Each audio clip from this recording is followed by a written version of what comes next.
ऐसे कुछ नहीं होना चाहिए? आप क्या समझते हैं कि कुछ लोग कहते हैं कि पढ़े लिखे होने चाहिए, कुछ कहते हैं कि ज़रूरी नहीं होना चाहिए कि क्योंकि हमारे यहाँ उनके नसीब में नहीं था कि वो स्कूल जाएं, पढ़ लिखे, तो कोई कट ऑफ नहीं होना चाहिए ऐसे?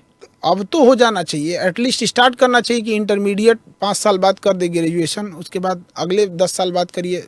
धीरे धीरे तो स्टार्ट करना चाहिए यहाँ पे। वो तो हाँ। मुगले आजम का जमाना थोड़ी ना अभी है यहाँ पे कि आप, अब तो इस चीज़ को हो जाना चाहिए। अब हाँ। गवर्नमेंट पता नहीं क्यों नहीं ले रही है वहाँ पर। अब ये तो गवर्नमेंट को एक्शन ले लेना चाहिए। अब तक में एजुकेशन मस्ट होना चाहिए। हाँ, क्या अगर सरकारी नौकरी के लिए मस्ट है तो फिर व्हाई नॉट फॉर पॉलिटिशियंस, है ना? ये होना चाहिए बिल्कुल। अब एकदम स्ट्रिक्टली जैसे पॉलिटिशियंस में है, क्या है कि जब हम लोग इस एजुकेशन को जोड़ते हैं तो उसका बस ये आता है, जो पुराने लोग हैं जैसे महिलाएं हैं, तो बहुत सारी महिलाओं को पढ़ने ही नहीं दिया गया था।